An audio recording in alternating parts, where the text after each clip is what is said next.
The Monroe Planning Commission regular meeting. It is Monday, September 22nd, 2025 at 7 p.m. Hannah, can you do the roll call, please? I would be happy to. Commissioners present in establishing a quorum. We have Commissioners Bulk, Blair, Dawkins, Lockhart, Lowe, Petrino, and Walsh. Thank you, Hannah. And we do not have any members of the public present for public comment, so we will go ahead and move along to agenda item 4.1, approval of the August 25th, 2025 minutes. Do I have a motion? I'll make a motion to approve the minutes from August 25th. Thank you, Brandy, for the motion. Do I have a second? Okay. Thank you. Any corrections or additions to the minutes? I reviewed them pretty closely. I didn't see anything. All right. All in favor, say aye. Aye. All opposed? Chair votes aye, so motion carries. Moving on to agenda item 6.1, critical areas update. This is a workshop that will be led by Kate. Thank you. Okay, so as I've been mentioning over the last couple of meetings, this item is coming towards you. I'm still hopeful to get through it by the end of the year. And so my strategy right now, because I'm still doing the audit while coming up with revised language, I'm going to start bringing you the pieces that are ready for review.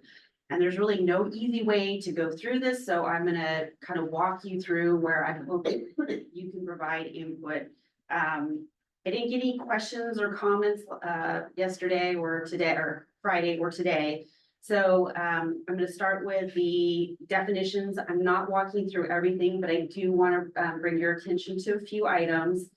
As I mentioned before, one of the highlights for this update are ensuring that we're using best available science, a priority to, say this wrong, should have Lance here, basically salmon, fish that live in the ocean and in fresh water, ensuring no net loss of function, and from a mitigation sequencing, no impact, as that being the emphasis. So in the definitions, we are adding best available science that is defined by the state, so that's included.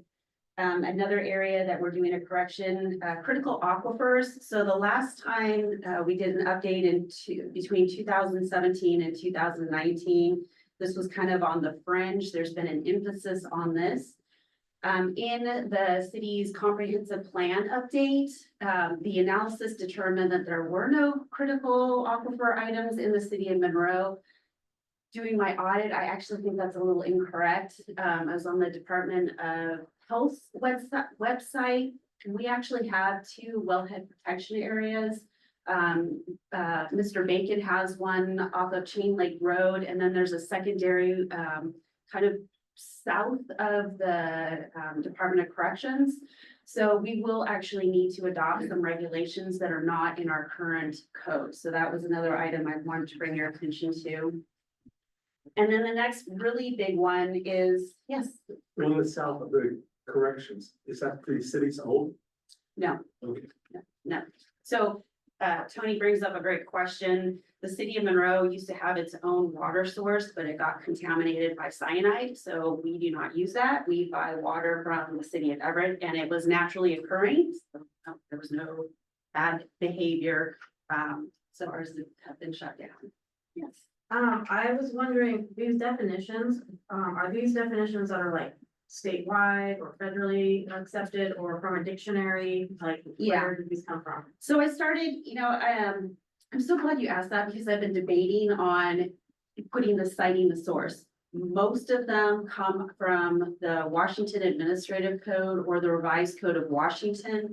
Some of them, though, I pulled from other cities that have already passed, gotten approval from Department of Commerce, Department of Ecology, Fish and Wildlife. Other resources include Department of Ecology's rating system for Western Washington, which is what all of our critical areas are based on. The other one is the Washington Department of Fish and Wildlife, because they actually have recommended significant changes to our streams. underneath the critical habitat. So when I bring this back to you, I will include a citation of where it came from. Yeah, so like the ones that don't have a WAC or a Yeah. RCW with them, then you went to look at other cities Yep. and found the like best one.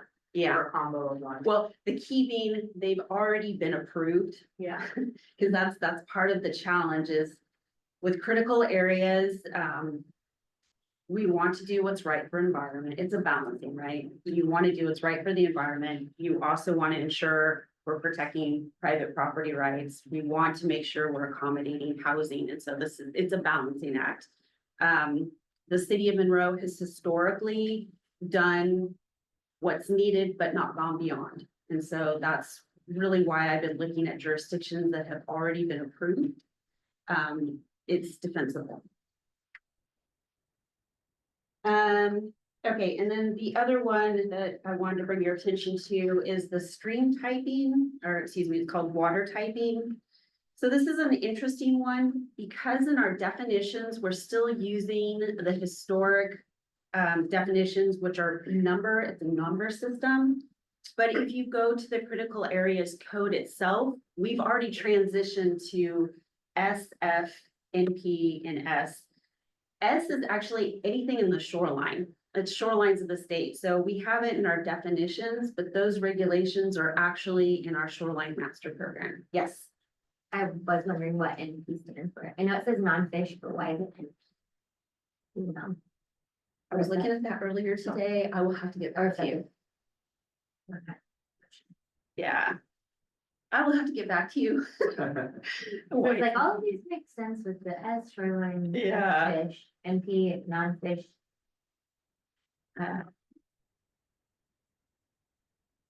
Get that pretty easy. And then that was changed from like the category 1, category 2 stuff, or is that a completely separate thing? It's a comparison. I think what I might do is Ben Swanson, the former director, he did a really nice presentation when the city council adopted the last critical area ordinance. And one thing that they chose at that time to postpone was part of this transition. So it's 2 different sections in the Washington Administrative Code. And part of it was based on the department, had to do with Forest Service doing mapping. And so that just came out recently, but I will get you a different. Like this part might be like the umbrella and then they go to categories. Yeah, I can show you the connection. Yes. I just wanna say that I did notice that that stuff got changed to the right markers or whatever, and like that, when I saw that, I was like, this is a lot of work. So are you taking like, are you looking up all this and you have a chart of stuff that's been updated or something? Cause it seems like it's a perfect opportunity to catch everything, but it seems very difficult to. Yeah. So the other piece that's in your handout, this is the checklist. This has been my guide. So there's, well, plus Department of Commerce and the Puget Sound Regional Council, they've had several different webinars for jurisdictions that are required to update. So I have a lot of guiding documents.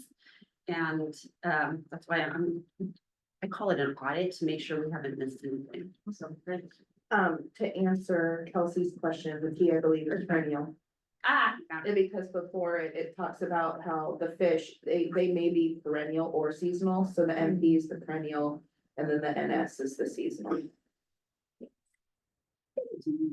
So that might, I don't know if that could be added, like means non-fish perennial. Sure. It talks that it goes down and says that it reaches downstream of perennial flow, but just to be consistent. Yep.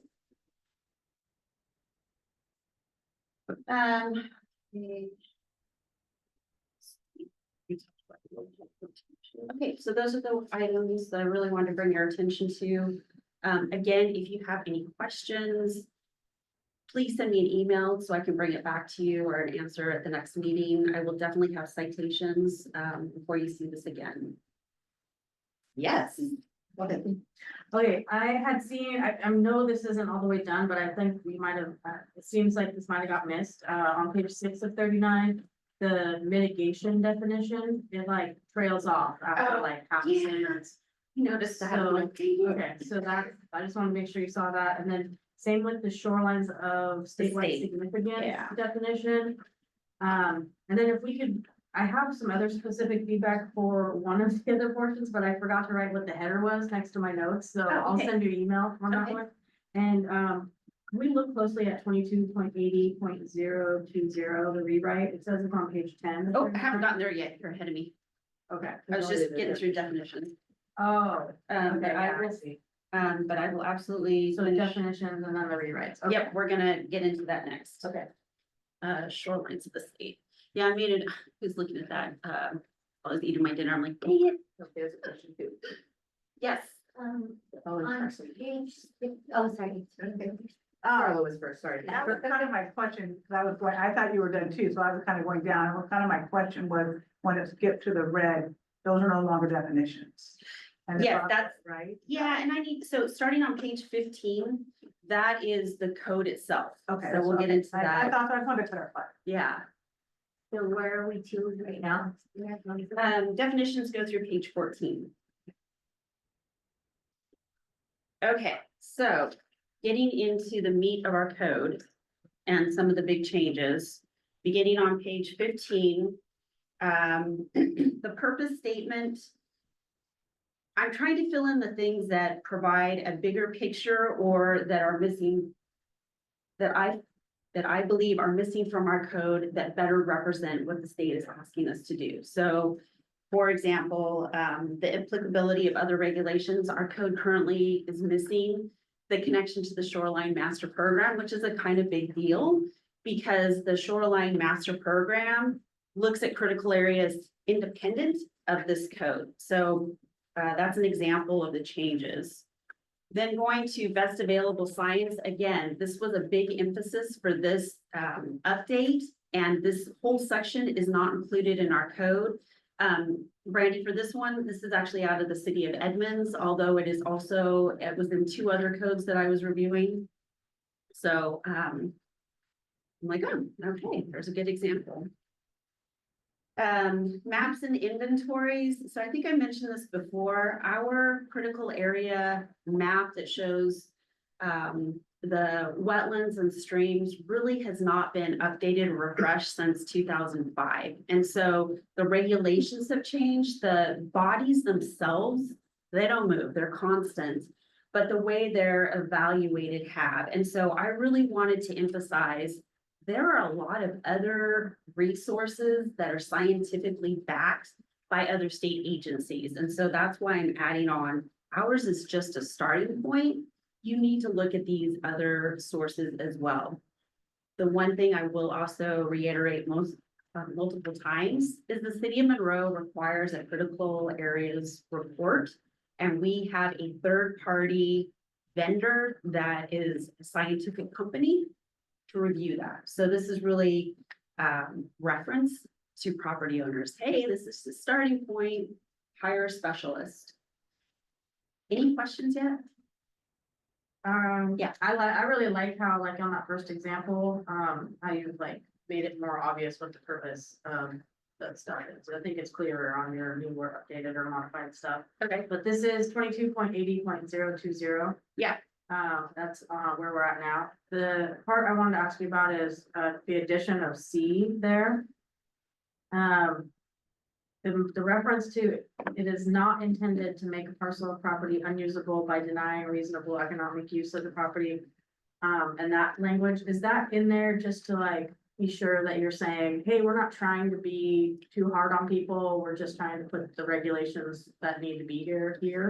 Or why is that, so is there a specific reason that's in there? Yeah, so yes, but also to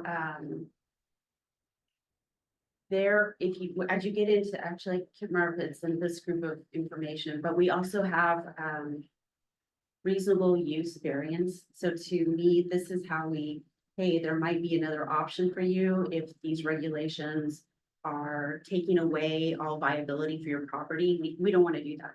That's not what we do. And so we needed to make sure that there is another way that we're not taking all reasonable use away. So that's why that is in there. Cause it almost like, says that there's, yeah, a way around all this. Yes. And so that There is. then, but only limited. yeah, and do you think that covers it in C enough, like that that there is a process for this, but it's limited? I mean, when as soon as I read that, I was like, okay, so basically if I say, hey, my property is now being economically hardship, now I can't use it because of all these regulations, it almost is like I could cite part C here and then try to get whatever I wanted.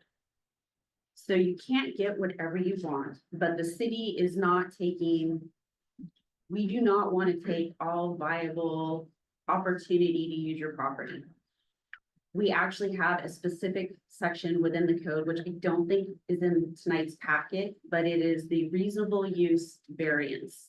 And that we actually have an application in right now where the entire property is impacted by critical areas, streams, or wetlands. But it's in a zone that allows, it's in the tourist commercial zone. And so what they do is they make a proposal and they work with their wetland biologist, and it goes to the hearing examiner, and the hearing examiner determines what you brought to us based on the city's code, what your biologist is saying, what can you do to make it financially viable, but also in the smallest envelope. Does that And make that's how sense? everybody, I mean, that's a required process. Yeah. Like you said, Yeah. Monroe's in the past done the limited, but not more than that. Yep. Because the other thing is if someone bought a piece of property that is entirely impacted by critical areas, and then expects to make money on it, that's not reasonable, because they should have already known the capacity of that property and the value of it was lower. And so, I mean, I don't know, I'm a little concerned on that still. I don't disagree on that. However, codes change over time. And some. I don't know how to put this, there are some instances. In this, well, in the case that I was citing, the situation has always been there. I just think we're trying to protect the environment, so it should be the most what we're doing, not be having a bunch of rules. Yeah, again, though, it's that balancing act. You know, we need to protect the environment, we need to protect public property rights or private property rights and achieve our city's goals. I didn't see who's first, but I will go with Follow up on, I'm sorry. I said Tony, sorry. That's my fault, I said Tony. Following up on, point. What happens when somebody has a piece of property and subdivides it and purposely makes sure that one parcel is all critical area? And then they come to the city and say, hey, you know, I can't do anything with this, and Yeah, we don't allow that. If you have critical areas, we're gonna require you to put it in a tract. We would not allow you, and it's actually in our subdivision code, okay, you cannot create a parcel that is not developable. Especially if it's part of the project, we will require you to put it in a tract. could I do it 4 years ago and then come today and say, If you're in the city of Monroe, you gotta follow our. okay, no, that's fine, I just want, Lance, I grew up in a city that people. Lance, you have something to add? Yeah, I just wanted to add a little bit of practical experience to the point that that Brandy brought up about reasonable expectation. One of the things that and this doesn't always cover it, but in my experience, it oftentimes will. If someone is purchasing a piece of property at obviously a below market rate, and then they come in and they make an application and they're like, oh, well, I want to use the reasonable use application. You can oppose it basically saying, you know, you purchased the property at this very low rate, so your expectation should not have been as high as maybe a market rate. So it can get a little bit problematic, but I have seen that work a number of times where the city or county would deny an application and could use that kind of information to bolster their argument, just to give you some experience. I did just go through this with a client actually, on 10 acres up in Sandwood. And, the reasonable use list was really small. It was like a tree farm or very much like lumber based. There wasn't a lot of things that you could do outside of if it was all wetlands. They didn't have all their wetlands done, but I don't know what our list for that is either. And I don't know how much that would even be applicable in town because we don't really have, because this is just in the city, right? Yeah, but we have wetlands, we have streams, we have shorelines of the state, we've got steep slopes, I mean, we've got it all. They had to go through a lot of the process before buying it to know what they could do with it. So we didn't close on it until we knew what the market stuff. So if the buyer's not doing their due diligence, that is on them, but back to like the point, like there is, you can't do anything. They were told they would at least be able to do a tree thing, but I don't know what it'd be nice to know what our list of applicable things are, if at the lowest denominator of like what can be done. That's probably somewhere already online. No, it's not, Oh, because that's it's based on the zone that it's in. So Okay. you know, the lowest use would be in a residential zone, you could get a house. But if you're in a commercial zone, what is the smallest viable commercial operation? And that argument has to be made, or the case has to be made to the hearing examiner, who ultimately has to make that decision. We don't have a nice list. Mary? I just have another comment. Wouldn't you think though, if you were buying a piece of property, you would know if there was wetlands or any kind of streams or anything? You don't, You the buyer don't? has to do it. What's that? But if the seller hasn't done all of that before, which is really expensive, to try to like guess what the buyer is gonna do, because they don't know, oh, do you wanna do 1,000 square foot home? Or a 2,000 square foot home? They're not gonna go and guesswork to go delineate it. Good sellers will, but that's like a $7,000 process that they're kind of guessworking and it would make your property value go way up if you knew, but a lot of sellers just don't do that. So vacant land out there usually is like buyer beware, do your own diligence. And a lot of buyers won't even go do that because it costs so much money. But that, I think, is the part that Mary's saying, if you're going to buy the place, Yeah, you should. you need to know what, if it has wetlands on it or something.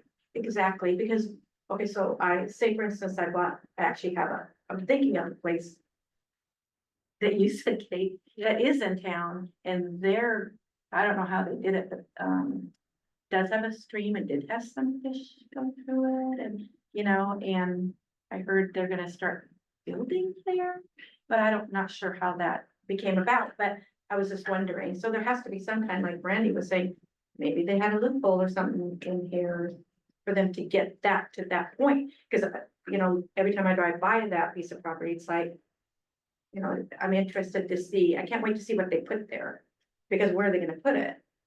Because I've known the people that used to live there years ago, and there was a stream there and there was fish there. So, I don't know, I'm just kind of curious to see.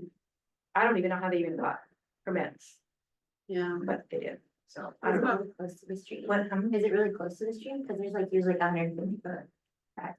it's pretty close, and then like Kate was saying, like hills, it's got a hill. This property has a hill behind them as well, I don't know. Yeah. So, Well, the other thing too is regulations change, science changes, and so this is from, some of it's from the Clean Water Act, the shorelines and some of the wetlands.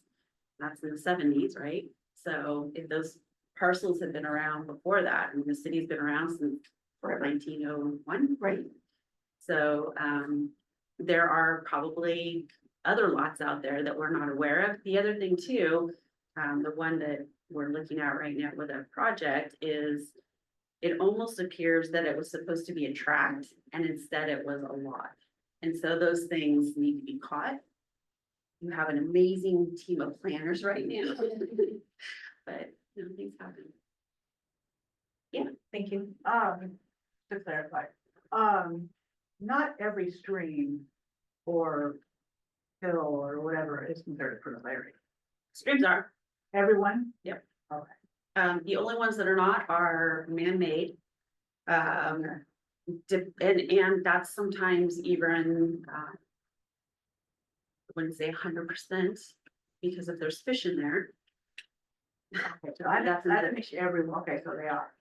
Yeah, I mean, for example, Lake Tide, it's a man-made lake. It's stormwater, but it is now part of our shoreline. It's got fish in it. So, If it's fish bearing, it's like a lot more setbacks.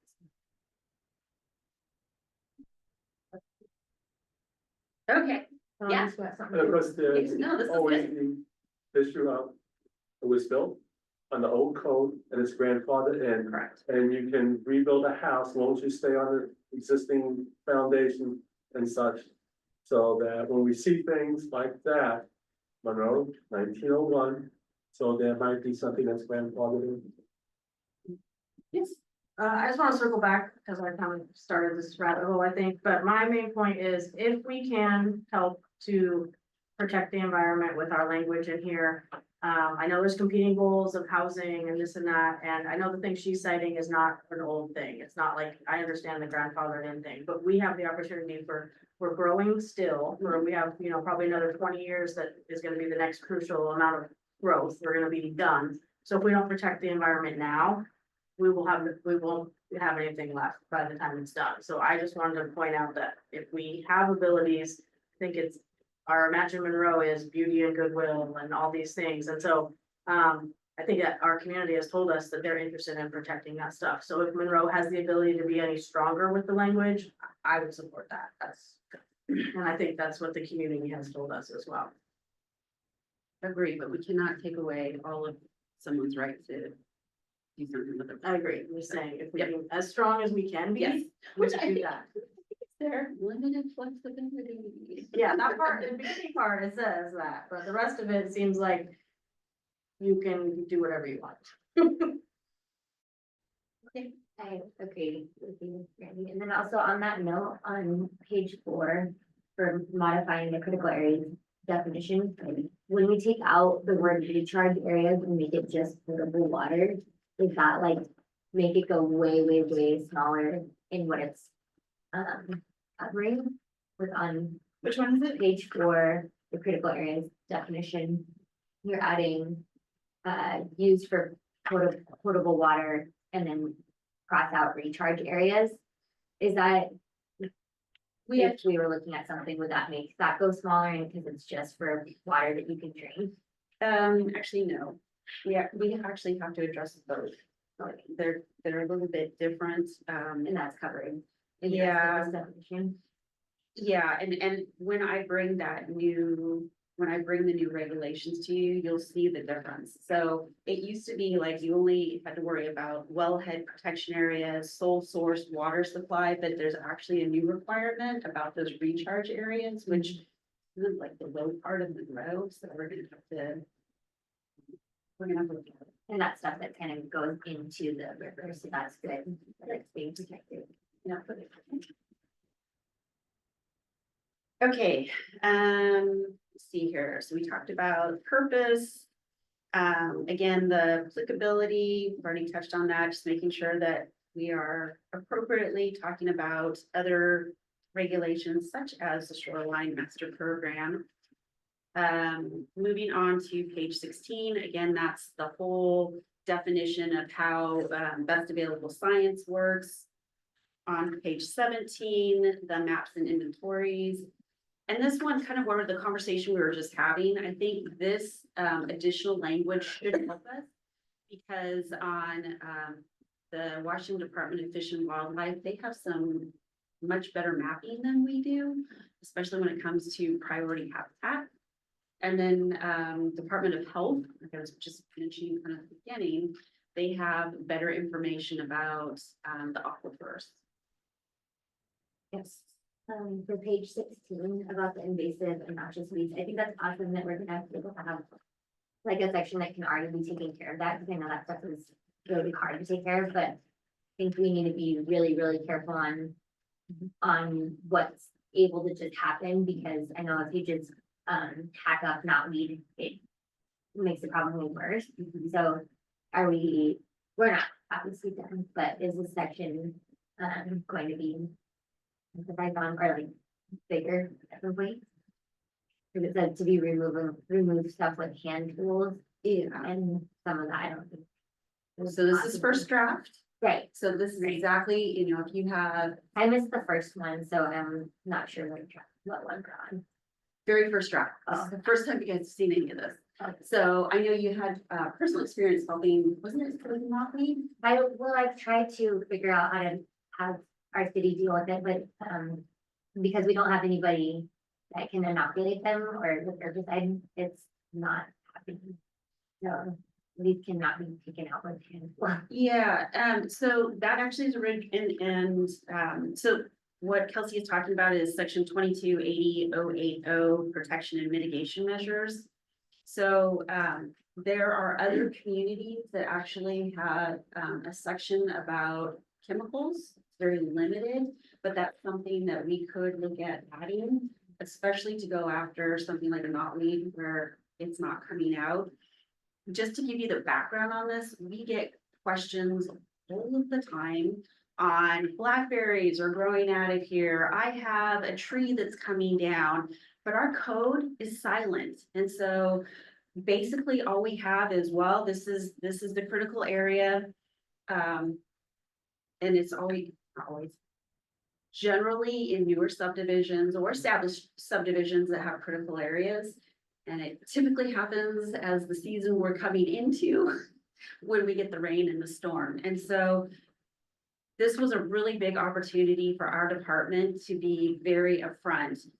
These are the tools that you have. We still need to protect the function and value of this critical area, but we hear you. Blackberries are invasive species. So giving you clear guidance on what to do. Oh, if you do have a diseased tree and you have an arborist that says absolutely it needs to be removed, and not only that, it needs to be taken out. You can't just lay it for animals and to decompose on site.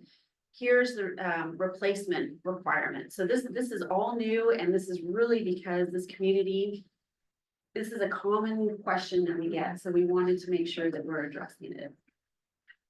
Yes. Could you cite the, Snohomish County, is it Snohomish County Noxious Weeds? They were just at the fair recently. They had Okay. like a booth there. Okay. I think I took one of their stickers because it was kind of funny and cute, but, I can't remember. It's something, it's a agency with Snohomish County that addresses noxious weeds. And we could say like, you can remove any of these using their current standards, because then we wouldn't have to keep this up to date all the time about hand tools and chemicals and stuff. I would want to review it, because again, I have to defend this, the city has to defend this when Commerce and Ecology and Fish and Wildlife review it. So, maybe, yeah. Okay, but I'll, if you find your sticker or Yeah. thing, could you send me the link? Just make sure there's anything else between these two sections. Okay. Great. The next section, I just wanted to let you know, 2280-090 wetland development standards. So this has not changed. What page are you In my thing, yeah. on? Okay, thank you. This is based on the 2014 Department of Ecology Western Washington rating system that did not change. And so I am not looking at any changes, but again, I'm continuing my audit just to make sure there isn't something that I missed. Yes. Actually, I want to back up to the other section and dealing with, transfer. Yes. You and I had a nice Yeah. conversation about it. And one of the things says that the loss can be reduced to 35%. And then you share with me some additional information, which I'd like to take time now to share with. Yeah. Absolutely. Just want to do that. And I have a question after you do Okay, that. sure. So, so Tony came, was that last week, 2 weeks ago? Oh, that was last week. We were in City Hall. One of the things with the limited density transfer is just a reminder that the residential 7 units per acre is now the least dense designation in the city of Monroe. And we now allow townhomes. And so that can be used in conjunction, trying to ensure that you're not losing unit count if you have critical areas. That's kind of like the really high level umbrella of the conversation, but I believe we have the tools to mitigate the impacts of critical areas, except for this thing that we are always talking about, the reasonable use if it's completely impacted. I don't think there's a way to get you a lot of units on that. Was there anything else you wanted me to touch No, on? but the thing is that you can have small lots. It Oh, says here that it can go down to, reduced by 30%. That you're not impacting 1 square foot of the critical area or the buffer area when you reduce the lot size. And the part that I was wanting to elaborate on is that as we're looking at houses, that the lots can be even, so typically in an R7, the lot size would be 5,000 square feet, just rule of thumb. That, and so, 30% reduction, as it says. But anyway, can be reduced, yeah, by 30% to 3,500 square feet the lots. But what you were sharing with me, that if you did townhouses, the lots could be even smaller. Correct. And the question I had is that this is critical areas, at least what I understand is gonna be passed before the townhouse issue is completely resolved and brought before the planning commission and adopted by the city. Correct. So when that is adopted, you have this language saying the lots can be reduced by 35%, 30% rather. So they're gonna be in conflict. That statement, lots can be reduced by 30%, but this other ordinance says that, hey, you can go even smaller.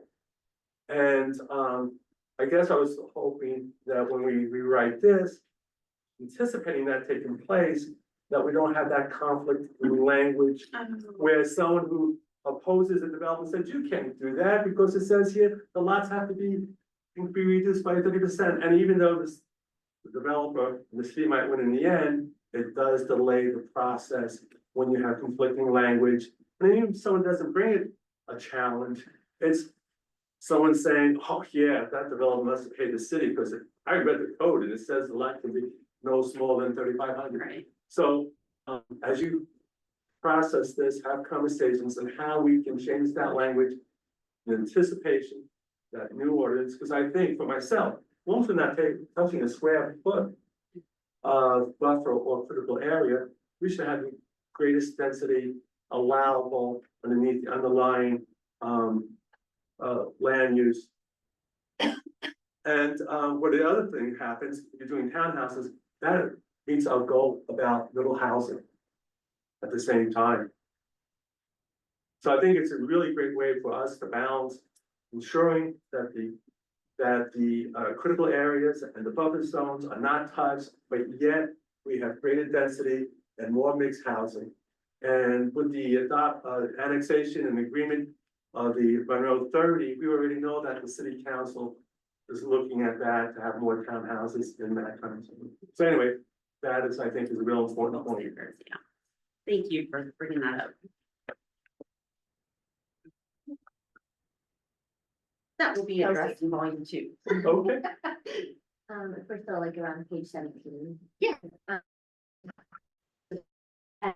The hazard trees determined to pose an imminent threat or danger to the public can be taken down like before going through permitting. And then would this be the appropriate place where there would be consequences of that, like having not been a tree that was supposed to come down, or is that somewhere else in the code? So, okay, so this, an example of this, what do they call that? Like it's There's like this weird term, what is it? The widowmaker, where you've got a hanging limb or a pretty substantial limb, and any of us go out there and go, oh my gosh, that thing is coming down. That's what this is referring to. If somebody comes out and takes a tree down just because they're saying it looks diseased, yeah. The consequences then we're into a code violation. Okay. So, yeah, this one is obvious to anybody who sees it, oh my gosh, this thing is coming down, otherwise we would require, the arborist report. And if they do take it down and neither of those are in play, then it goes into the violation. Is that something that they actually check for? That's why we're putting it in here. Okay, It because doesn't right now, exist today. right now it's not in there. Yeah. Yeah. Right now, the only tool that we have is if somebody calls and they're concerned about a tree in a critical area, is we absolutely require an arborist report. There's nothing else that we can do. We can't do that. Oh, yeah, this is clearly going to come down So nobody right now is supposed to take down any trees on their property without a permit. in a critical area. Yeah, but I have to get some Outside of that, information. outside of that, you can. Oh, because we outside don't of have critical any areas? information. Not street trees, 'cause we require those, or any required landscaping, and then if your tree is a certain size and you can get 4 feet, then you have to get a forestry permit. So there's a variety of, regulations, but the city of Monroe does not have something like a canopy retention. We don't have regulations on that. We don't have a tree ordinance. And this would not be where we need to do that. No, that's completely separate. But we'll be getting to that in the next 2 years. Okay, this is a great conversation. I love it tonight. I was like, I don't know how this is gonna go. These workshops are kind of fun. Okay, so the wetlands, that was the last piece, and I was just, these standards are not changing, but if you have any questions and you're going through, you're going, oh my gosh, that seems crazy to me, let me know, and I can probably find, well, I will be able to find the specific citation, because again, these are the Department of Ecology standards, and that was one item when the city adopted these last time. The city was looking at smaller buffers. There were some reductions in the buffer size, and ecology said this is not consistent with best available science. So I know this means they're. Yeah, I think that's. Yeah. So I'm just seeing with this, the wetland category thing and the NS. Multiple times at different times. In the property or on here, so I know you're gonna clarify with map, but. Being categorized as a shoreline, being categorized as an NS or NP. For streams. Yeah. But then there's like wetlands categories later for category 1 through 5. Mhm. But in that NS one, it says this is taking over. Calling them categories. Are these completely different? Different, yeah. So, the standard categorization for wetlands is 1 through 4. And then streams, it used to be 1 through 5, and that one's the one that's changing to SF. Yeah, and the thing that's, I also realized this afternoon is the way our code is currently written is there's a specific section for streams, and really that needs to be underneath the priority habitat, because that's how they're regulated now outside of the shoreline. So I'm happy to kind of put a diagram together. If it says this is the grouping. If it says this is the grouping. Yeah, just to be really clear. Any other comments or questions? All right, so at your next meeting, go for it. So for the critical areas checklist, this is what the public would be using to try to figure this out on page 28. Yeah, so this document is actually, I have to fill it out as part of the review document when I send it to state agencies that I have done my due diligence, we have done the audit, it is best available science. I will have to do citations of where any of our changes are coming from. So, but I think it's a really great reference. It's got a lot of links if you were kind of clicking on it. So these won't be marked up at all on the side. Oh, yes. Already have access. Yeah, I will be filling it all out. So when we're ready, so basically, we're still in the drafting phase.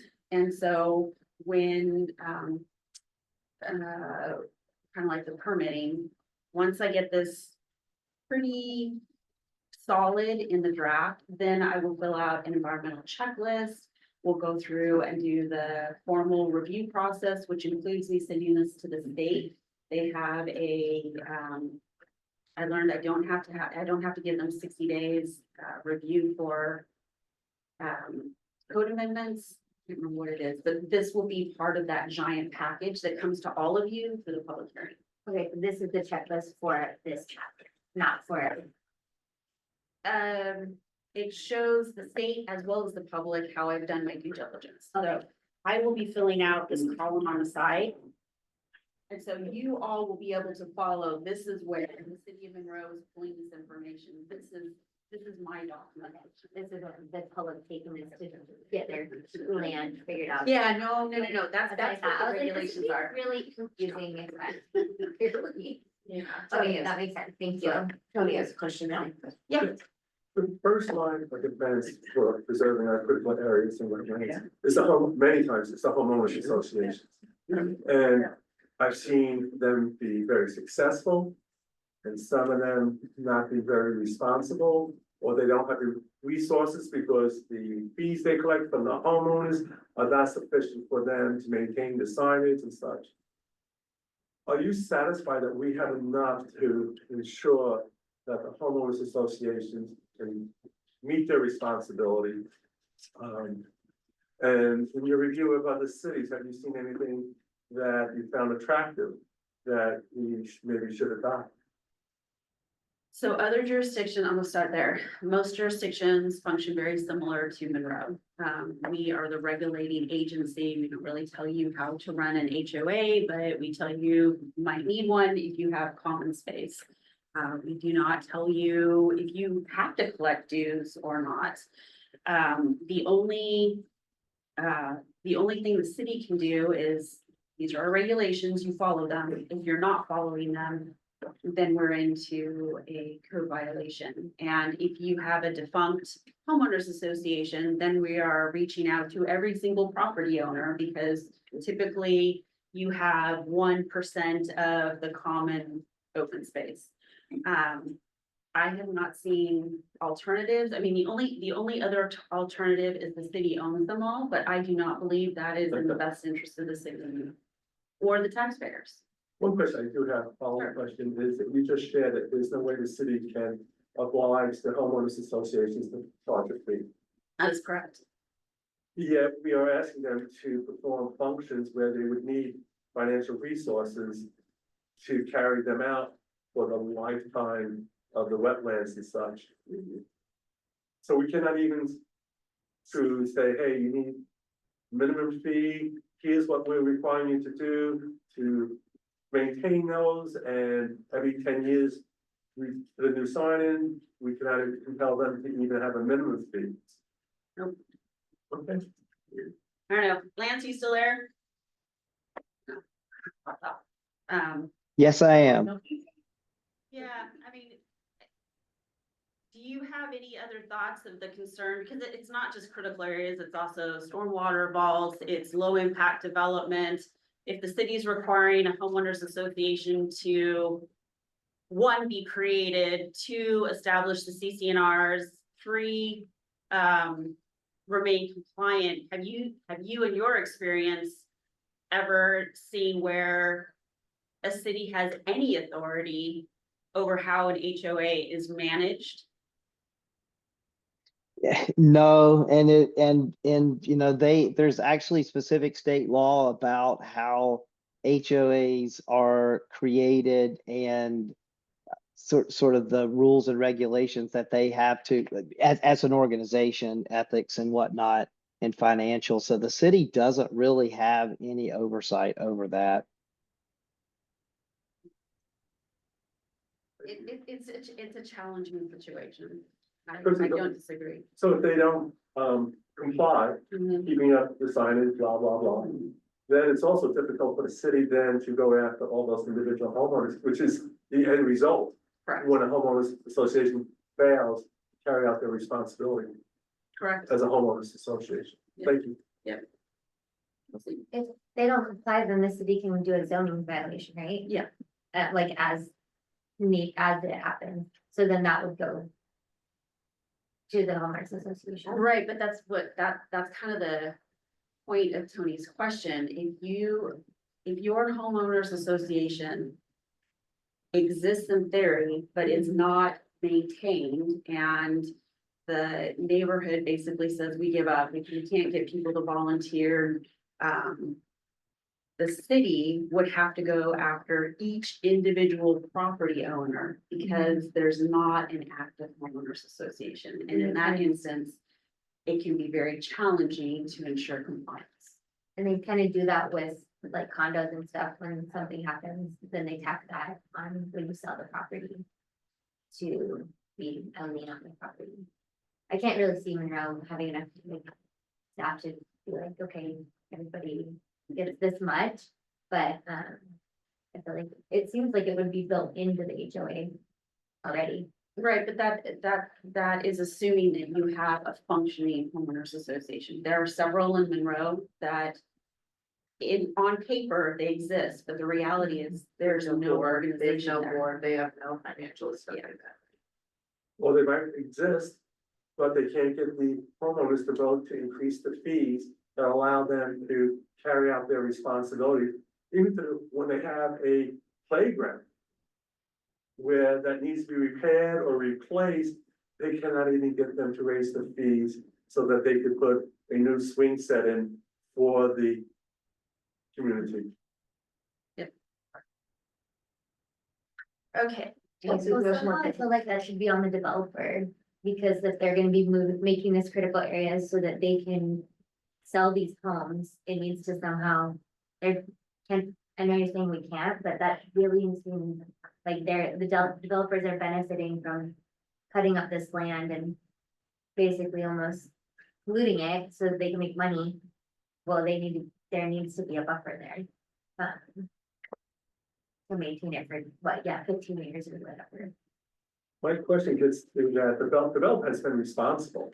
He has defined what the critical area is, to the satisfaction of the city. He has put up the signs that saying, hey, this is a critical area, blah, blah, blah. And he has created usually the homeowners association that helped create the bylaws. He might have even helped establish the original fees. But after he hands all that over to the homeowners association, if they don't get the homeowners to agree to raise the fees, to help maintain what the homeowners, the developer has committed them to originally, and the homeowners association has taken on for themselves as their responsibility, the city has a long process to enforce it. They can, but it's a process and a difficult process at times. Yeah, but the way you're describing it sounds like the developer is just like so great and like gave them all this, like, here's your key to the HOA and I'm gone now, but I feel like I've been reading about HOAs are the way of the past because people are getting bogged down with the fees, nobody wants to do the stuff, nobody wants to be on the boards. And maybe there is something, it maybe isn't something we can do here, but maybe there's something that does change that for our city, an alternative. And I'm gonna do some more looking on what think tank people are doing about it, what the future looks like for that kind of thing, because it does suck when they have a critical area and then they let it get overgrown with blackberries and all the other stuff and nobody cares and all their parks are falling down and they're exclusionary because other people from other neighborhoods aren't welcome there. So it's kind of, yeah, I like that what Kelsey was saying, that it could be more of a responsibility for the person who made all the money, not the ones who are But paying. yeah, when they're gone Yeah. now, after they see everything. Because like in Marysville, they built on critical areas, there's sections of areas that it floods. They have sump pumps in every basement, in every crawl space, because the critical areas acts weren't very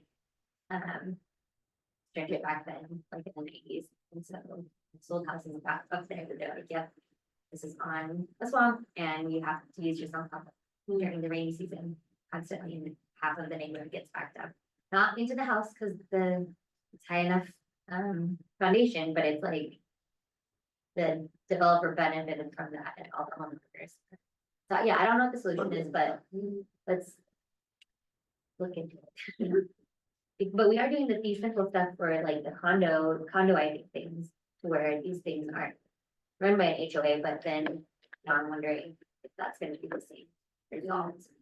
I mean, the options the city has at the moment are when you have commonly owned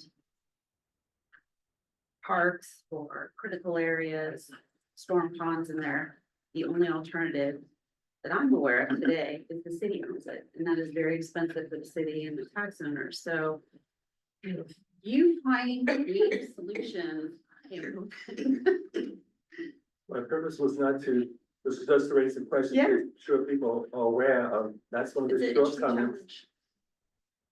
challenge. Yeah, one of the challenges of implementing this critical area, that ordinance, that is, I think, a really important document. Yeah. So for the next meeting, my hope is to bring you, I'm going through and realizing a couple of other things. It's fixing it, but also reorganizing, for example, our exemptions section. Right now, it applies to the whole code. But as you're reading it, you're like, oh, well, this only applies to wetlands, or, oh, this only applies to steep slopes. So I'm hoping to get that ready for you. For the next one, I also hope to have the aquifer recharge, new regulations for your review. So at least those two will be coming. I hope to make a lot more progress, but those are the pieces I'm committing to. And, again, if you have questions as you're reviewing it, just shoot me an email, and that way I can bring it back to the whole commission. Okay. Yeah. All right, moving on to agenda item 8.1, planning commission seating arrangement. Hannah's gonna talk to us about that. Yeah, so this is really just for discussion. It used to be in our rules of procedure that the planning commission got to vote on the seating chart, but it's no longer in our rules of procedure. So this is more of just me giving you guys a heads up, but this is what we're proposing. Also just kind of asking for input if this looks good to you guys. So just to kind of let you know, I'm gonna be seated over here. So Kate kind of had the idea to have the chair and vice chair seated closer to the secretary in case anything came up in the meeting and you had to communicate with me. So that's kind of where we got this seating chart. So you're gonna be up on a rounded dais, you'll have microphones and laptops and screens in front of you that will have the Zoom pulled up and everything. It's gonna be very fancy. So I do have to butt in because I feel Lance and I have been having conversations, and kind of actually, now that we are looking at this, had a better idea of having the chair in the middle. Kind of where how you used to be, Jay used to sit in the middle and oversee. And I was thinking city council, where the mayor sits next to the secretary for very specific reasons, which is why I wanted to have this conversation. It's really how you want to run the meetings. And Lance, again, he was thinking it'd probably be better to have the chair in the middle. So we wanted to make sure that you all had the conversation at your meeting. I think my one question is, so I know that Hannah's going to be over in that corner. Is that where you would also be, Kate, or would Kate's gonna be over here. over there? Okay. I'm gonna have my own special desk right here. Because I know we did the seating chart, and we all agreed on it, and it all sounded great when we talked about it, but now, like, in retrospect, if I'm looking at you, it's hard for me to see who puts their flag up first here. And like earlier today, I was looking this direction, so I didn't know that Kelsey put hers up before Tony. And so if I'm in the middle and then I'm looking, I haven't been in that room yet, so I think that's my only hesitation with the middle, is that I like if I'm on one side or the other, so I can for sure like see everybody. I'm almost wondering if it would make more sense to then flip it, but maybe not, just because if the presenter and stuff is next to, but I mean, middle is good too, probably. So I just, in terms of like how it's, like how much space is there, like I said, I have not been inside the chambers yet, so I need to go in there, but I also trust what you guys think is best, so it's not that big of a deal in my mind.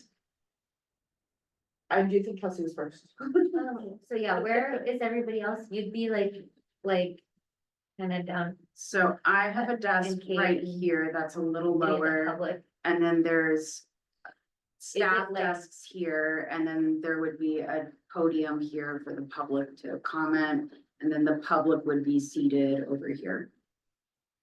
I'm almost wondering until you can get in there, because I will tell you, at the council meeting, the idea was staff would sit where Hannah was showing you, but what they have decided instead is there is a table below the dais, and that's where I sit when I give a presentation at. So I don't know, it changed it. Yeah. Where's the projector? Or is there one? So there's a big TV screen back here. And you each have your own computer screens that has the Zoom meeting, whatever's being shown on the TV screens, it'll be in front of you as well. Bob? I hate to break it to you guys, I don't think we'll be using our flags, Oh, Yes. bad news for you. no flags. If you push a button, We still have flags. You're still gonna have flags. we still have flags, Yeah, no buttons? you'll have buttons and flags. We're taking a step backwards, kid. Brandy. I would say, can we go with what they've proposed, and then after the first or second meeting, we can revisit it and be like, yeah, or change. This, to me, this looks good for the rest of the year, and don't we have to do it after the new year, cause I don't know if we have. There you go. I know we have at least probably one new person coming in the new year, so maybe after that. And then that's when we also vote on, new chair and vice chair, and so at that point. That might be a good time to then talk and say, hey, this is what did or didn't work, or maybe this will work better. After January 1st, I refuse to sit next to Brandy. That's gonna be taken care of. Don't think that's Brandy. Brandy, I don't wanna sit by you and come do after the first. So we feel, okay, we're amenable to this. We can work with this. Carla? I don't know if this makes any difference, so everybody is gonna have a microphone when they speak. Yeah. Okay, cause I was just like, everybody's on this side and I'm the very end. And I know this kind of pertains to me, I'm hearing impaired. So I just wanna make sure I'll probably hear everybody if they're on the opposite side. Do you want me to move you over? As long as there's microphones and I can hear, I don't care if I sit over there at all. Oh, like Carla be in the middle or Kelsey. I just wanna make sure I can hear everybody. Okay. Yeah, there's gonna be microphones. Yes, so, I mean, if, like, we have a meeting or two and I'm realizing it's difficult for me, I could just. Okay, It's not a bad thing unless Kelsey objects to swap Carla and Let me be in Kelsey the there. middle. There you go. So there you go, why don't we just swap Kelsey Swap just in Kelsey. case? Just trying to get out of this area for a while. And then if, But yeah, also honored. I've never been in a situation where the chair was not in the middle. So I'm not sure how this will work out, it might work out.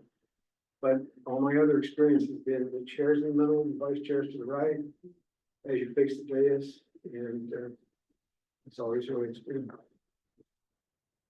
you'll see how it works. We'll see. And I will tell you, so. Before we came to the fire district, you would have to hit your button, it would turn green, and then you would have to be approved, and it would go red. These microphones do not work like that, they are live, they're hot. And so that's why you will continue to have to use your flags. At the last council meeting, the mayor was working with, the council was trying to use, the electronic hands that. But it does not work all of the time, so, On the Zoom hand? yeah, and so. I think we're gonna have to continue using the flags. It's a really cool room. Yeah, but it's it's got really- some challenges. Hot mic. We're still figuring it out. Yeah. Some of that stuff gonna change, or that just, That will not change. I mean, that is, I guess, how it was spec'd and, Unless they redo it. Cause Yeah. back in 2000, it worked. fine. Yeah, yeah. Backwards. So any objection, oh, go Real ahead, quick, Mary. so when does this happen then? When do we move over there? Our next meeting, Our next meeting? our next meeting. So this is our last meeting here. Okay. And so it's gonna be October 13th, right? October 13th. So we have we have 5 meetings left on, October 13th, yes, we'll be meeting in the council we chambers. have 5 meetings left for the year, right, on the calendar? Or is it 6? I think we needed to talk to you because, was it? The last meeting in December, we weren't sure of. Because the last meeting in December is December 22nd, and that's very close to the holidays. Does anybody know for sure they're not gonna be here? I hope we'll have completed all of our business for the year, but. I was gonna say. I was gonna say, I think, one of the, I don't know if it was last year or the year before, that we had kind of a, farewell to the people who, Hannah and I would absolutely figure that out. Yeah, okay, yeah. That would not be your last meeting. That makes me too nervous if things happen. Okay. Right.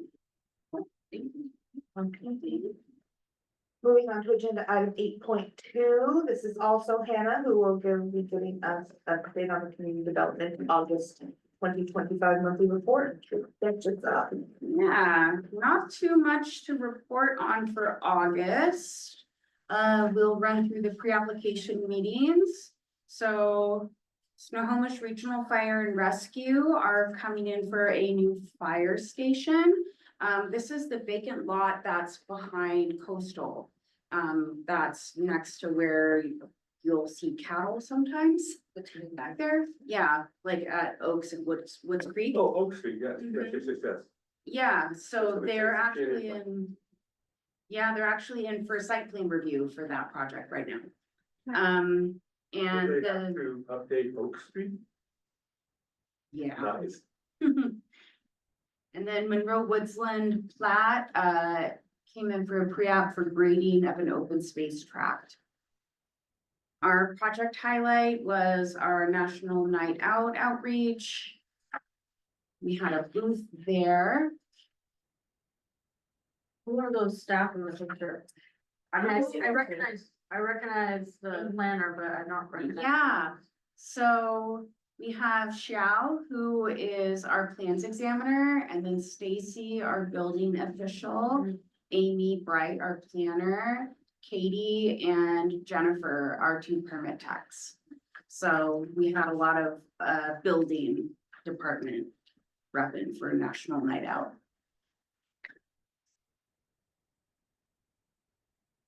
Moving on to the project page, there's no real updates here. Besides the variance, the Walmart sign variance, that has been approved.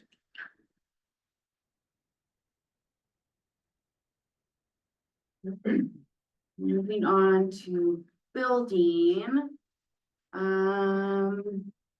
No real updates in building either. We're still just making steady projects with our new permit system.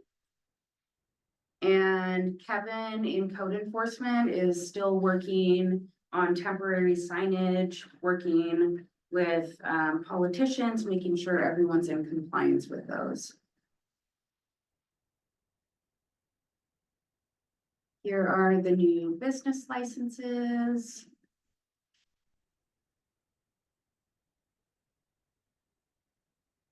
And no updates under comprehensive plan.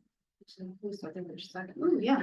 At last week's, 2 weeks ago, city council did approve both the PUD application as well as the city's proposed amendments to the future land use map. So we'll start coming back to you. I want to say it's November. Amy Bright is the planner who will be leading those projects, so you'll get a lot more information. Does that mean we will no longer have an input? Is that what? So the way that application is working, the applicants are preparing for the airport to not be there, and part of their, I'm just trying to remember what the gentleman had said, in their application. It is on the, they're assuming the airport will close before planning commission or council will take final action on this. It'll be interesting. I was at a, meeting with, two council members with, campaigning and such, present council members, they were unopposed. And, they were talking about jobs, and they asked me questions about jobs, and the thing that occurred to me that PUD must be generating a lot of new jobs in Monroe when it goes into, when it's finally completed. New office space, that, there might be transfers from other areas, but they'll be creating many new jobs, and I was just thinking about how that meets our goals for the comprehensive plan. Anyway, I was just thinking about that, they said there was no new jobs they knew about, I was just, afterwards, I was thinking about the PUD project, and that's will be a major new jobs within the city limits of Monroe, maybe not for PUD, but within the city limits of Monroe. It'd be a question to find out, as you know. Yeah, they have an estimated number, but it is not what the buildable lands report. It is much lower than what the buildable lands thought. For that piece of property. If it redeveloped. Okay, Lance, I think, is it 200 employees total or something like that? Yeah, right? it's somewhere around there. And like Tony says, they're not all new jobs, but they are jobs that would potentially be in locations other than Monroe that would be consolidated here. What would the traffic impact be? Of that English? That would be part of the review. Yeah. It's not in here. Thank you. Yep. No updates on code amendments. so at the bottom of page 54, the interim offset in the zoning ordinance, that has to do with what I brought up, Yes. and the townhouses and such. That's what I thought, thank you. And under annexation, so Connor annexation is still with the BRB review board. Is it approved? Oh. Hallelujah. Did not- Sorry. It's been, that has been in progress for so long, so never mind. It was Connor on my- annexation It was is on the very first agenda when I was. Yeah, council will take action tomorrow night. Well, gee, sorry, that's great. August, that's accurate. That's fantastic. All right, All right, thank you. so there was some news in the August. Excellent. All right, now for discussion by commissioners. We'll start with Bob. I got nothing. Good to see everybody. Mary. Anything either, good night, Helen, great discussion. Carla. That's been a great discussion. I do have a question. When I came on, I went into a 2-year, not a 4-year, so mine ends this year. Do I have to completely apply, or how does that work? Yes, yeah, I was actually gonna remind you tonight that you have to reapply. So I can email you the application. Okay. And get you back on that. Thank you. Is she the only person that's ending? So technically, we might have 2 vacancies. We have somebody running unopposed for council. So, Yes. so I did want to, I'm jumping ahead, but, notice is going out that we have at least 1 vacancy. So we are already trying to get the information out that we'll have at least 1, possibly 2, hoping that you come back. So that, gosh, I want to say Jody was already putting that, it might have been in last week. It was in this week. Yeah, That the mayor sent out. I didn't see that, but I didn't really know. I haven't really read. yep. Martha? Yep. I also don't really think I have much. I mean, I'll probably have more to say next time. There was a meeting that I've been going to with the school district, about their facilities, plan for the future. And there was some talk there about seeing if the city and the school district could collaborate on some park space or community center. That would be super exciting in the future, so just hopeful, and yeah, thanks everyone. Good night. Tony? Thank you. First, I'd like to say, it's fun working with you guys. I really appreciate all your insights and your questions, and it's an honor to work with you. That's first of all. Are there any trainings that we, at least myself, as far as that I need to take for the official, Open Meetings Act, that I need to check off and stuff like that? And then the other thing is, or any training in planning and such. I remember this, used to once a year have, workshops on planning put on by the state and such. So anyway, I just really was thinking about that, just the, as I was walking to this meeting, that, Yeah, I should have sent you a link when you first got brought on, but there's I mean, when I got all that other information. the flood of information. Yes, But I'll send you another link for your OPMA stuff. okay. Yeah. We always encourage you to take the short course in planning every couple of years. I wouldn't say do it annually, because it's typically the same. But that will also cover your OPMA stuff as well. And so do I, if I did one, does that cover both? Yep. Okay. Besides your required stuff, I did mean to say, I remember at one point, I think you guys had sent us a link, like PSRC, somehow I started getting their emails about courses and stuff, so sometimes they'll have one about, they have like a, where you just sit in and you don't be able to talk and listen to them talk about the ADU and how it's working in some cities and not, or like different things. Also because of that PSRC stuff, I got an email about a conference that they were holding, like a survey. It was at the Everett station, in Everett, obviously it was like, 2 nights ago, I think. So community transit was there, the Army Bridges were there, there was a bunch of people, and it was neat because they were talking, this is how they came up with the transportation plans that we ended up having to, try to implement. And it was cool to see, like, they were asking real feedback from people, like, what's prohibiting you from carpooling, what's prohibiting you from riding the bus, and trying to help get solutions, because we all want more people using the buses and stuff, and our rural type communities definitely had different issues with buses than like the downtown communities. A lot of the rural people were just saying Marysville, Lake Stevens, Monroe, it takes too long to take the bus to go anywhere. That was huge feedback, and everybody also was saying they want more bikes, they want more bike trails, like people to commute by pathway or trail, like between places, to try to get all the way to Everett. And walking and make it more safe for people, and I voiced, I said, I think Monroe, we're on, compared to what some other people's cities were reporting out, I feel like we're doing a pretty good job. But obviously, always want to keep improving, and it's the same general thing we hear in our town, that the county was saying, so. Forgot I thought of that. In California, we used to have, Association of Bay Area Governments, which is like, Snohomish County governments. They used to put on planning seminars and workshops. Also, the American Planners Association, that you guys belong to, puts on trainings, and we have online trainings, and also, we used to go to 2 conferences a year. And go to trainings, and that was always good. We're not doing any trainings, not even No, for staff.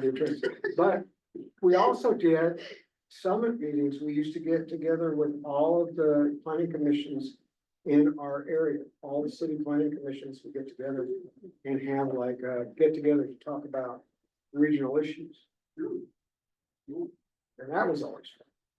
The closest thing I can think of that is, Snohomish County tomorrow, they'll do their annual meeting. And that's typically, the representatives, which are council member, we have 2 council members that represent the city. But yeah, Ken and I can put our heads together, because there are a lot of resources in this area from Snohomish County tomorrow, Puget Sound Regional Council, the Washington Department of Commerce. They all have various webinars or conference. Councilor, go ahead and you go before me. Thank you. Critical areas is so hard. So thank you so much. That was pretty easy to read for what I've read on other stuff dealing with real estate. So thank you. And been seeing a lot of new sidewalk stuff, which is cool. The city seems to be painting a lot of things around town. So that's looking nice out there. Back to like the tree ordinance stuff. A bunch of big trees got taken down in our part of town and there's like just birds everywhere, like displaced owls and things in different yards and, people are losing their cats and stuff, so I'm not saying that that's the big problem, but it's just a big deal when these few big trees get taken down, in areas that don't have them. We're really noticing where that they're just kind of like everywhere now. And it's that. And then, oh, so did you say that the PUD is buying that, or we're not saying that outright? It's still, what is the term, still under contract? Yeah, the PUD has the property under contract, but they haven't finalized that purchase. In the meantime, the city and the PUD have been in discussion about a development agreement that I think we're getting close to having it in a form that we will take it to council. The expectation from the PUD is that we'll be able to do that before the end of the year. Of course, that is quickly marching toward us, the end of the year. So I'll keep planning commission updated on that. There wasn't the concern that the PUD is gonna use that as storage and there's not gonna be any more like commercial there? Is that what we were kind of talking about years ago Well, or something? Well, they had, that was one piece that they're wanting to consolidate their operations, both East and West County, mostly East County, into that location. So they would have an administrative building as well as other operations.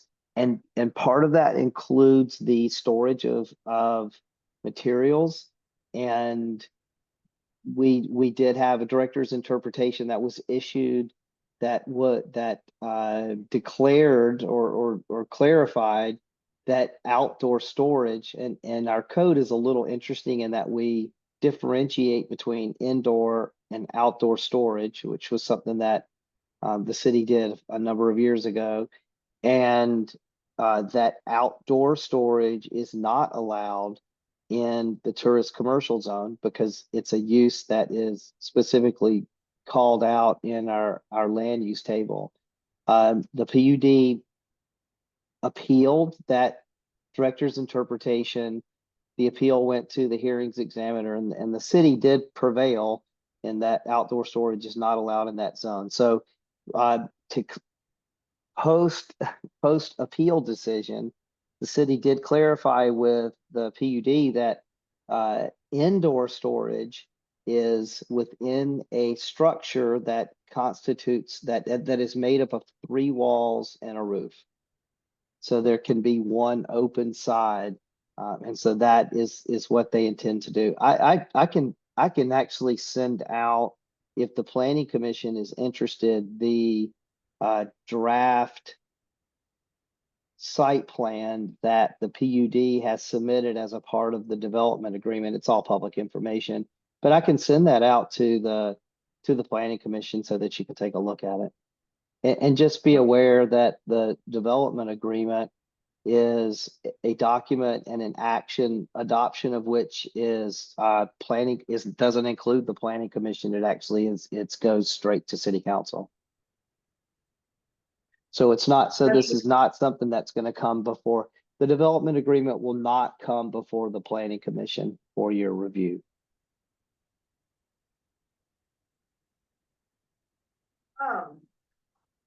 So I know there was a Unity event that when I was not able to make it. I know that it was kind of a semi last minute scheduling. It was also on top of really important Mariner game and the Apple Cup. So, I know, like, I saw the picture and I think it's great and the thing, but my point in that is saying that I hope that that's not the only event. If the city is really, really truly wanting to improve unity in this community, which I think is something that, is needed. That there needs to be more events, at various times and hopefully with a little more notice and planning. I'm grateful that it happened and it looks like the turnout, those who did turn out and stuff had, positive things to say about it. So, I think that the community is kind of been, we're seeing it really amplified right now. And I just think that, it needs to be kind of a constant to align with the Imagine Monroe vision, not just, when, things get, when things get amplified, things get heated, however you want to look at it and describe it. That it's an ongoing thing. So I think there just needs to be some intentional, continuity with that messaging and with that effort, from the city. And then secondly, I mentioned the Santa campaign season with the signs. Many of them are great. I see more permits this year than ever, which is awesome. But there are still signs, it's my understanding, like the roundabouts, they're not supposed to be in the roundabouts, right? No, They're getting out of hand, I think. they're in the center. Not in the center, no. So that was my question, Yeah. is my understanding is you can't have them on the outs, like within the roundabout at all. Is it just the center? It's just the center, Okay. so the best way to think about it is if you have to cross a travel lane, Mhm. you should not be putting your sign there, it's a safety hazard. So the way the code is written is, any of the medians that are in the middle of the street and the center of the roundabout. We did have, a conversation actually about this 4 weeks ago, trying to interpret our own code, but the determination was, as long as you're not crossing traffic, you can be on the side, and it cannot be a, visual hazard for.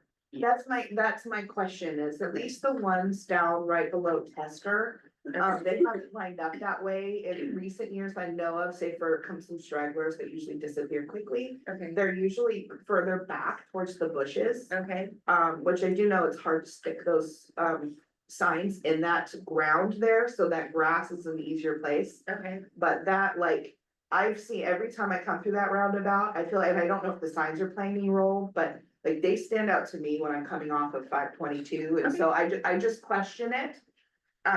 There's just a lot there right now, so it's not like it's at any one or two individuals, there's several.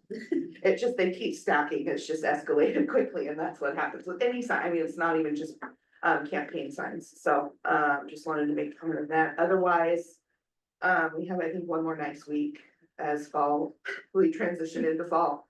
And then we'll see what the weather's like, but kids are out doing sports. The Boys and Girls Club sports started today, so Sky River Park is hopping after school, out in the fields, so. With more kids and stuff out and about at school and sports, just be mindful, careful, and be extra eyes on kiddos in the community as you can. And go Bearcats. Yes, that too. Kate, do you have any more to add? yeah, I just have, one more thing at the council meeting 2 weeks ago. This is kind of important and related to the work that we do, but under Public Works, part of our stormwater and MPPS permit, I think. They are actually taking the lead on a tree canopy inventory and working on an urban forest best practices, which we can absolutely use 100% because that's one of the things that we need to do for the upcoming changes for compliance with the last piece of the comp plan update for the climate change. So I was really excited to see that because they have different funding sources than we do. And so I just thought I would share that with you. So that project, I believe that contract got approved under the consent agenda. So something that we can watch, and I'll see if Megan, Darrow, who's in charge of it, will be willing to share that information with the commission. That'd be great. Very excited about that. Maybe she could reach out to Kelsey too, because she's very Shouldn't Yes, a lot. something- passionate about that, so maybe she could help. Because she's been reviewing all this stuff with that lens, and Yeah. maybe somehow that could be helpful. And they had a tree ordinance thing up in Bellingham with women. Where you could get a lottery to get trees from the city. Which I shared with, I think. Yeah. Just for. For campaigns. out there. That's all I Hannah? I don't have anything besides it's the first day of fall and I'm really excited. It's sweater weather. I'm ready for it. That's all. Excellent. All right, if there are no objections, the meeting is adjourned.